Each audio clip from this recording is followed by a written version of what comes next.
Hello बच्चों, how are you? कैसे हो? देखो ये क्वेश्चन आगे चल रहा है और भी जीओसी का ही पार्ट।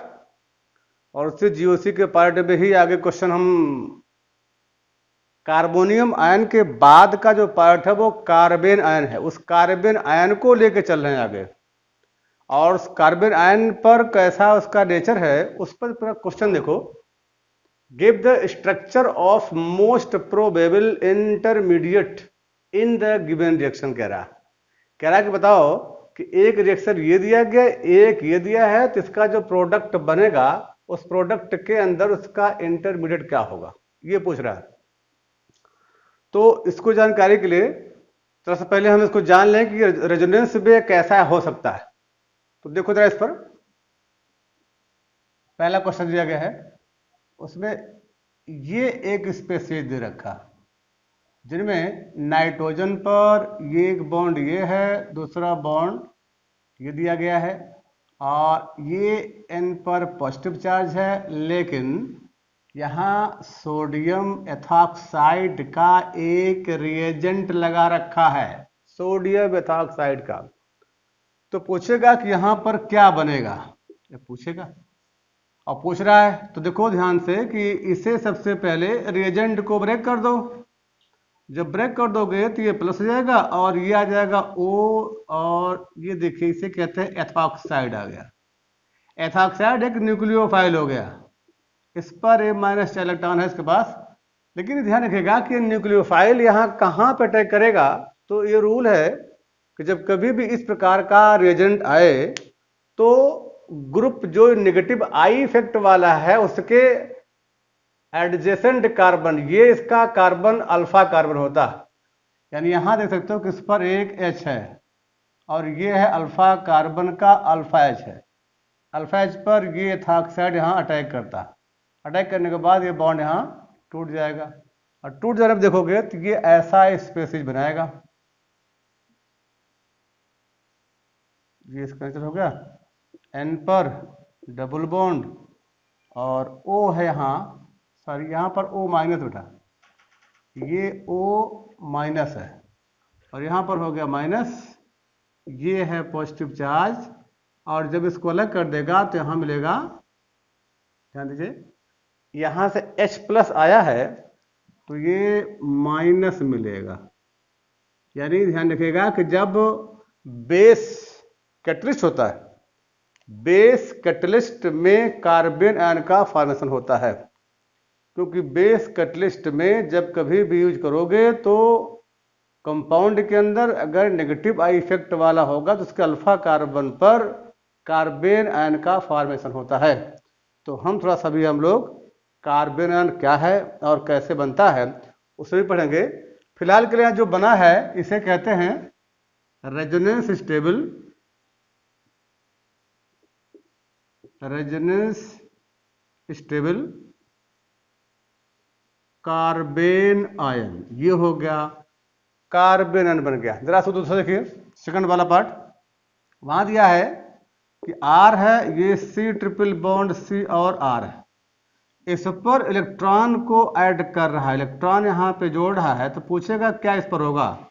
तो ध्यान दीजिएगा कि इलेक्ट्रॉन जो होता है वो मल्टीपल बॉन्ड पर अटैक करता है। इलेक्ट्रॉन मल्टीपल बॉन्ड पर अटैक करेगा और मल्टीपल बॉन्ड में एक कार्बन ये, एक कार्बन ये, तो किसी एक कार्बन पर जब अटैक करेगा, मान लो यहाँ अटैक किया, तो जब अटैक करेगा तो उसी दिशा में, उसी डायरेक्शन में पाई बॉन्ड की शिफ्टिंग हो जाएगी। जब पाई बॉन्ड शिफ्ट करेगा तो ये ऐसा बनकर दिखाई पड़ेगा। ये देखिए अटैक कर रहा है तो ये देखिए यहां पर होगा R, कार्बन डबल बॉन्ड, ध्यान रखिएगा कार्बन पर एक ये हो गया R। अब इलेक्ट्रॉन जब ट्रांसफर यहां पर होगा तो इसका मतलब है कि ये इलेक्ट्रॉन दोनों यहां जाके शिफ्ट होगा, तो ये इलेक्ट्रॉन जो होगा वो पेयर में दिखेगा और ये अकेला इलेक्ट्रॉन दिखाई पड़ेगा यहाँ। तो ये हो गया अनपेयर, ध्यान रखिएगा ये हो गया अनपेयर और ये हो गया पेयर में। तो जो पेयर में हो गया वो हो गया माइनस और जो अकेला रह गया वो हो गया रेडिकल। इसलिए इलेक्ट्रॉन के जुड़ने पर ट्रिपल बॉन्ड पर, ध्यान रखें इलेक्ट्रॉन के जुड़ने पर ट्रिपल बॉन्ड पर, ये कार्बन डबल बॉन्ड कार्बन पर, यहाँ देख सकते हो कि यहाँ जो पाया जाएगा वो कैसा स्ट्रक्चर होगा, ये मान लो R हमने लिख दिया और ये हो गया R, तो जो ये इलेक्ट्रॉन वाला है वो तो हो गया रेडिकल, और जो ये वाला है ये हो गया माइनस। तो देख सकते हो कि उसमें इलेक्ट्रॉन के जोड़ने पर एक कार्बन पर रेडिकल बना हुआ है और एक कार्बन पर एनायन, इसलिए कहते हैं इसे एनायन रेडिकल। ये है radical anion, radical anion intermediate बन जाएगा, इंटरमीडिएट, रेडिकल एनायन इंटरमीडिएट, ये बनकर आ रहा। तो दोनों का इंपॉर्टेंट यहाँ पर है, रेडिकल और एनायन इंटरमीडिएट यहाँ बन रहा है और यहाँ पर रेजोनेंस स्टेबल कार्बन आयन का फॉर्मेशन होता है। तो जरा सा हम देख लें यहाँ पर कि कार्बन आयन का कैसे होता है और कार्बन आयन ये बनते कैसे हैं। तो जरा ध्यान दीजिएगा उस पर। लेट एक कंपाउंड दिया गया है CH3, ये देखो लिथियम, और इसको देखिए CH3 है, CH2 है और लिथियम है। इसी प्रकार से मान लो कि बेंजीन दिया गया C6H5, इसमें भी जोड़ दिया लिथियम है।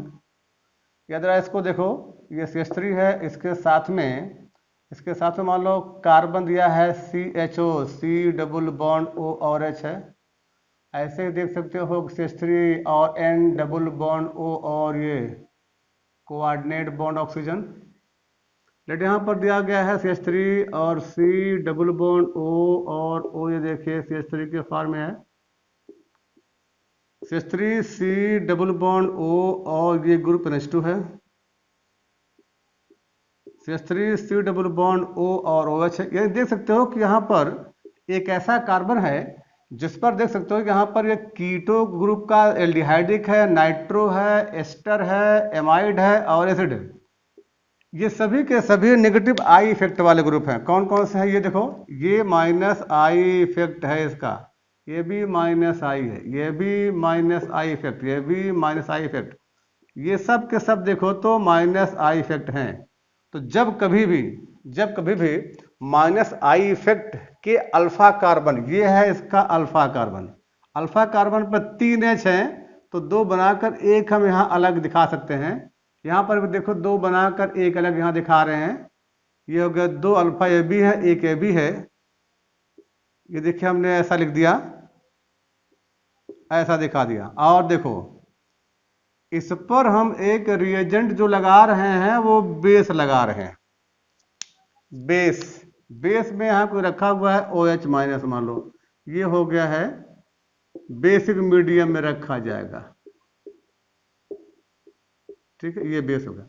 यहाँ भी देख सकते हो कि जो हमने दिखाया था कि सोडियम एथॉक्साइड था, ये भी एक बेस ही है, ये ब्रेक करोगे तो बनेगा सोडियम प्लस और OET और ये माइनस, ये बेस, ये भी यहाँ पर होगा। तो जो काम ये करेगा वही काम ये भी करेगा, क्योंकि यहाँ पर भी जब ये दिया गया था तो यहाँ पर कार्बन बना के दिखाया गया था। इसका मतलब है कि बेस की वजह में अगर नेगेटिव आई इफेक्ट वाला ग्रुप होता है तो इसके अल्फा कार्बन पर माइनस चार्ज डेवलप होता है।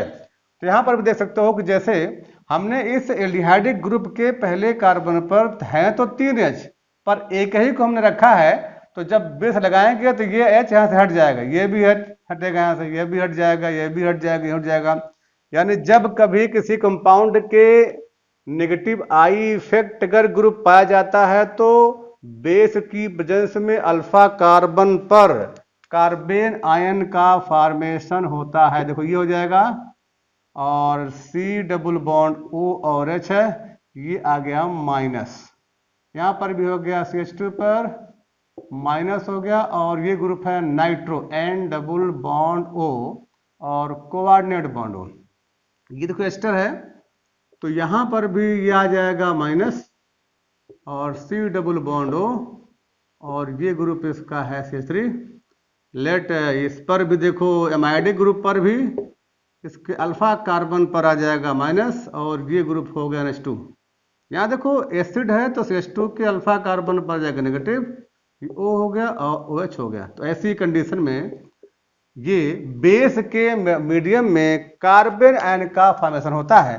फिर भी जैसे ही कार्बन आयन बना तो ये स्टेबल हो गया, क्योंकि इसके अंदर रेजोनेंस हो जाता है। देखो ये इसके अंदर आगे स्टेबिलिटी इसकी रेजोनेंस पर डिपेंड करती है। ऐसा हो जाएगा, इलेक्ट्रॉन का डोनेशन करेगा, ये आगे बढ़ जाएगा, ये इसको डोनेट करेगा, ये आगे बढ़ जाएगा। इसमें रेजोनेंस हो जा रहा है।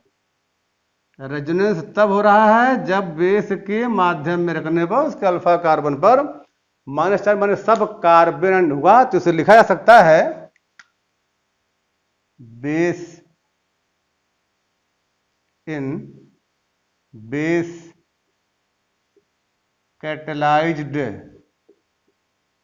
Reaction carbon ion formed. तो कार्बन आयन का फॉर्मेशन बेस कैटलिस्टिक होता है। आगे देखो, ये है कार्बन और ये है मेटल। मेटल और कार्बन के बॉन्ड वाले कंपाउंड का नाम होता है और गैर मेटेलिक कंपाउंड। अगर यह देखो तो ये है पॉजिटिव और निगेटिव है, इसके ब्रेक होने पर बन जाएगा CH3 माइनस और लिथियम प्लस। इसके ब्रेक होने पर बन जाएगा CH3 CH2 पर माइनस और लिथियम पर प्लस।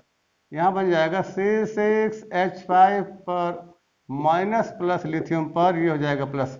तो ये देखो दो तो कंडीशन मिल गई कि बेस के माध्यम में और मेटेलिक कंपाउंड जो दिया गया है उसके माध्यम में रखने पर यहाँ पर कार्बन आयन का फॉर्मेशन होता है। अब होना ही चाहिए कि ये कार्बन आयन स्टेबल कब होगा, ये कार्बन आयन स्टेबल कब होगा। तो कार्बन आयन की स्टेबिलिटी डिपेंड करती है, ध्यान रखिएगा, stability of carbon ion, stability of carbon ion depends on, ध्यान रखिएगा, inductive effect, mesomeric effect,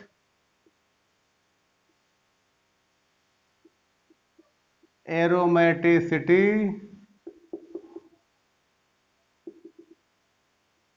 and S character पर डिपेंड करता है। ध्यान रखिएगा, यहाँ पर पॉजिटिव आई इफेक्ट भी है और पॉजिटिव एब इफेक्ट भी है, माइनस आई इफेक्ट भी है और माइनस एम इफेक्ट है। ध्यान रखिएगा, अगर पॉजिटिव आई इफेक्ट है, पॉजिटिव इफेक्ट है तो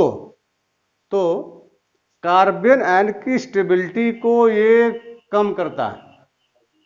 अगर पॉजिटिव आई इफेक्ट है, पॉजिटिव आई इफेक्ट है प्लस एम इफेक्ट, ठीक है, decreases the stability of carbon ion की स्टेबिलिटी कम करेगा। पर ध्यान रखिएगा, minus I and minus M effect increases the stability of carbon ion. ध्यान रखिएगा, इसमें पॉजिटिव आई है, पॉजिटिव इफेक्ट होगा तो स्टेबिलिटी ऑफ कार्बन आयन कम हो जाएगा। अगर माइनस आई इफेक्ट है, माइनस आई इफेक्ट है तो कार्बन आयन की स्टेबिलिटी को बढ़ाएगा। आगे देखो उस पर होगा एस कैरेक्टर बढ़ा देने पर on increasing S character negativity increases, therefore stability of carbon ion increases, carbon ion की स्टेबिलिटी बढ़ जाती है। अब अरेंज करिए कौन सा कार्बन आयन ज्यादा स्टेबल। देखिए यहाँ पर बहुत ज्यादा थ्योरी नहीं पढ़ाना हमको है, थोड़ा आपने डिटेल कर दिया हमने। अब आगे पढ़ना आपको इसके अंदर है कि कौन से कार्बन आयन की स्टेबिलिटी यहाँ पे ज्यादा है। तो यहाँ पर हम अरेंज कर दे रहे हैं कि decreasing order of the stability of carbon ion, decreasing order of stability of carbon ion, ठीक है। तो देखो सबसे ज्यादा स्टेबल होगा C6H5 whole thrice C minus, उससे कम हो जाएगा C6H5 whole twice CH minus, उससे कम हो जाएगा C6H5 CH2 माइनस हो जाएगा, उससे कम हो जाएगा CH2 डबल बॉन्ड CH और CH2 पर माइनस होगा। उससे कम देखो होगा, ये देखिए CCl3 माइनस हो जाएगा। उससे कम होगा CH triple bond C minus होगा। इससे कम हो जाएगा CH2 डबल बॉन्ड CH पर माइनस होगा। उससे अगर देखोगे कम होगा तो CH3 माइनस कर दीजिए। उससे अगर देखो कम तो CH3 CH2 पर माइनस होगा। और उससे भी कम कर दीजिए तो CH3 CH पर होगा माइनस। और सबसे कम अगर देखिए तो टर्सरी ब्यूटाइल कार्बन आयन की स्टेबिलिटी सबसे कम होती है। तो यहाँ देख सकते हो कि पॉजिटिव आई इफेक्ट और positive I effect stability of the carbon ion decreases. ठीक है, उसमें माइनस आई इफेक्ट है और माइनस ए इफेक्ट है तो कार्बन आयन की स्टेबिलिटी को बढ़ाएगा। यहाँ तक कि एस कैरेक्टर बढ़ रहा होगा तब भी एस कैरेक्टर के बढ़ने से भी stability of the carbon ion increases, तो यहाँ पर इसकी स्टेबिलिटी को बढ़ा सकता है। आगे देखें, जैसे यहाँ पर हमने एक क्वेश्चन दे रखा है कि which of the following is the correct stability order of the carbon ion, तो कौन से कार्बन आयन की स्टेबिलिटी यहाँ पे ज्यादा होगी। यहाँ देखो जैसे मान लो दिया गया ये कंपाउंड है, ये दिया आपने है बेंजाइल कार्बन आयन में CH2 का। सेकंड देख सकते हो कि यहाँ पर ये ग्रुप दिया गया है, बेंजीन का ग्रुप है कार्बन आयन माइनस, इस पर ग्रुप लगा हुआ है NO2। तीसरा अगर देखा जाए तो इसका जो कंपाउंड है उस पर भी ये ग्रुप CH2 है लेकिन NO2 लिखा है मेटा पे। और देखो चौथा यहाँ पे ग्रुप है तो कार्बन आयन CH2 ही, लेकिन इसके पैरा पोजीशन पर लगा हुआ है CH3 ग्रुप। ऐसा अब बताना है कि इन चारों में सबसे ज्यादा स्टेबल कौन है। इसको फर्स्ट माना गया, इसको सेकंड माना गया, इसको थर्ड माना गया और ये फोर्थ है, ये दिया गया है फोर्थ। तो कंपेयर करो, अभी बताया गया था कि माइनस आई इफेक्ट और minus M effect carbon ion की स्टेबिलिटी को बढ़ाएगा, पॉजिटिव आई घटाएगा। तो देखिए यहाँ पर जो NO2 है, NO2 का नेचर जो है माइनस आई भी है और माइनस एम भी है। यहाँ पर देख सकते हो माइनस आई भी है और माइनस एम है, लेकिन ध्यान रखिएगा मेटा पोजीशन पर ये minus I effect he show करता है।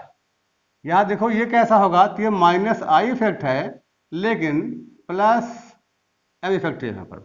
तो OCH3 यहाँ पर माइनस आई इफेक्ट है लेकिन पॉजिटिव मेसोमेरिक इफेक्ट को शो कर रहा है। तो ध्यान रखिएगा कि माइनस आई इफेक्ट और माइनस एम इफेक्ट स्टेबिलिटी को बढ़ाता है। Minus I effect minus M effect stability को बढ़ाता है, लेकिन देखिए इसके पैरा पोजीशन पर माइनस आई माइनस एम है तो यहाँ स्टेबिलिटी सबसे ज्यादा होगी, जबकि मेटा पे केवल माइनस आई इफेक्ट ही है, एम इफेक्ट नहीं है।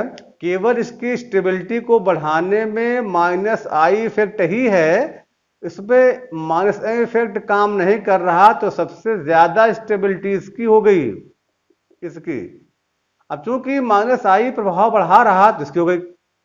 अब यहां जब देखो चौथे पर, तो फोर्थ पे जो होगा कि माइनस आई इफेक्ट नेगेटिव यानी इसकी स्टेबिलिटी को कार्बन बढ़ा रहा, पॉजिटिव एम इफेक्ट इसकी स्टेबिलिटी को कम कर रहा, क्योंकि माइनस आई और माइनस एम स्टेबिलिटी बढ़ाते हैं, पॉजिटिव एम घटाते हैं, तो इनकी वजह से यहां पर ये घट रहा होगा, तो इसकी स्टेबिलिटी सबसे कम हो जाएगी। जबकि यहां पर ना तो माइनस आई इफेक्ट है ना तो प्लस इफेक्ट है, इसलिए इसका जो ऑर्डर होगा सबसे ज्यादा ये पैरा वाला होगा, फिर इसके बाद ये मेटा वाला होगा, फिर ये फर्स्ट वाला होगा और सबसे बाद में ये पॉजिटिव मेसोमेरिक इफेक्ट वाला होगा। तो ऑर्डर देखा जाए तो ये इसका थर्ड वाला होगा, सेकंड ये वाला, फिर थर्ड वाला, फिर फर्स्ट, फिर फोर्थ होगा। आगे देखो नेक्स्ट यहां पर है कि अरेंज किया गया तो ऐसा पाया गया। अब आगे देखो कि which of the following is most stable कार्बोकेटन। अब यहां पे कार्बोकेटन कहा गया कौन सा स्टेबल होगा, तो अंतर इतना खाली कर दीजिए कि जहां माइनस था वहां पर आप इसे प्लस कर दो। ये भी ग्रुप कर दिया आपने प्लस, ये भी यहां देखो हो गया प्लस, ये भी प्लस कर दीजिए। अब यहां पर स्पेसीज 4 हैं, तो पहला वाला दिया गया है खाली बेंजाइल, दूसरे वाले पर यहां दे दिया गया है ऑर्थो पर मिथाइल, ठीक है, और फिर तीसरे वाले में दे रखा है पैरा पे, यहां पर है मिथाइल, और फिर चौथे वाले में दे रखा है यहां पर, ये है नाइट्रो ग्रुप है।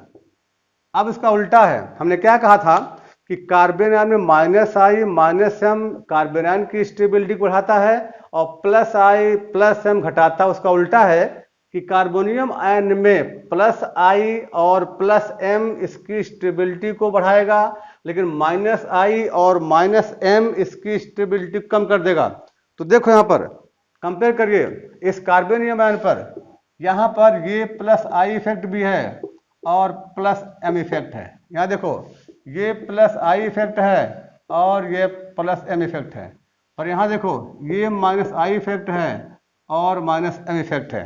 देखिए माइनस आई माइनस एम इसकी स्टेबिलिटी को घटा देगा, जबकि प्लस आई प्लस एम बढ़ा देगा। ये प्लस आई प्लस एम ये पैरा पर इस कार्बोकैटायन से दूर है, ये पास में है। अगर पास में है तो ज्यादा स्टेबलाइज ये करेगा और उससे कम ये करेगा, तब ये होगा तब ये होगा। यानी अगर देखा जाए तो मोस्ट स्टेबल कौन सा हुआ, ये मोस्ट स्टेबल जो ऑर्थो पे पाया जा रहा है ये वाला होगा। यानी ये सेकंड वाले में कार्बोनियम आयन की स्टेबिलिटी ज्यादा होगी, और इसका अगर ऑर्डर देखा जाए तो सेकंड की ज्यादा होगी, उससे कम थर्ड होगा और उससे कम फर्स्ट हो जाएगा, और सबसे कम यहां पर फोर्थ होगा। ये इसके कार्बन आयन की स्टेबिलिटी का ऑर्डर होगा। आगे देखिए, in the reaction of phenol, in the reaction of the phenol, phenol की बात कर रहा है, in the reaction of the phenol CH3 NaOH, और ये बना रहा है sodium phenoxide. The electrophile involve कौन सा होगा इसमें इलेक्ट्रोफाइल, तो पहला है डाइक्लोरोमेथाइल कैटायन, दूसरा है फॉर्मिल कैटायन, थर्ड है डाइक्लोरोकार्बिन, और फोर्थ है डाइक्लोरोमेथिलीन। आपने पढ़ा होगा कि जब फिनॉल का रिएक्शन क्लोरोफॉर्म से किया जाए, बेस के माध्यम में हो, तो इस रिएक्शन को रीमर टेमन रिएक्शन कहते हैं, और उसका इंटरमीडिएट कार्बिन होता है। तो कार्बिन इसका इंटरमीडिएट याद रहता आपको है, और उसमें ये दिखा सकता है कि ऐसा होगा। पर ध्यान रखिएगा कि यहां पर थोड़ा सा कार्बिन के विषय में भी जान लीजिए कि कार्बिन क्या होता है। देखिए कार्बिन, कार्बिन जो होता है वो कार्बन पर, ये इसका नेचर है। यानी इसके पास भी देखो तो पहला करेक्टर है कि इसमें दो बॉन्ड पेयर है और एक लोन पेयर दिख रहा है। पर पहले जान लीजिए कि दो बॉन्ड पेयर और एक लोन पेयर जो दिख रहा है, उसको जानकारी के लिए हम पहले बांट दें इसे कि यह कार्बिन दो तरह से दिखता है। एक कहलाता है सिंगलेट कार्बिन, सिंगलेट कार्बिन होता है। दूसरा कहलाता है ट्रिपलेट कार्बिन। एक होगा सिंगलेट, दूसरा होगा ट्रिपलेट कार्बिन। इसमें देखिए क्या होता है इसके अंदर कि कार्बन पर जो बॉन्ड होती है दो बॉन्ड हो गया, और यहां पर ये ऑर्बिटल दो हो गए। यहां पर एक कार्बन के दो बॉन्ड हैं और इसके दो ऑर्बिटल, माने चार वैलेंसी को शो करता है। अगर यहां पर दिखाएं कि ये दो बॉन्ड हो गए हैं, और अगर एक ही ऑर्बिटल में दोनों इलेक्ट्रॉन पेयर में हो, और अगर ये दोनों इलेक्ट्रॉन पैरेलल स्पिन में हो, ऐसे पाया जाता अलग अलग, तो कंपेयर कर सकते हो कि दोनों इलेक्ट्रॉन जो लोन पेयर एक ही ऑर्बिटल में पाया जाए और दूसरा एम्प्टी रह जाए, खाली रह जाए, ये हो गया खाली भाई, एम्प्टी हो गया, तो इसे कहते हैं सिंगलेट। और अगर इलेक्ट्रॉन दोनों एक एक अलग अलग ऑर्बिटल में आ जाएं तो इसे कहते हैं ट्रिपलेट।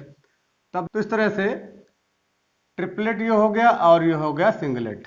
अगर देखा जाए तो यहाँ पर कुल मिलाकर के ये हो गए दो बॉन्ड पेयर हुआ, यहाँ पर एक लोन पेयर, इन्हें जोड़ दिया जाए तो कुल आ गया है 3। 3 का सेंस हो गया कि ये sp2 हो जाए। अगर sp2 हो गया है तो इसे इसका शेप होना चाहिए था प्लेनर ट्राइएंगुलर, लेकिन एक लोन पे आने पर इसका शेप हो जाएगा बेंट।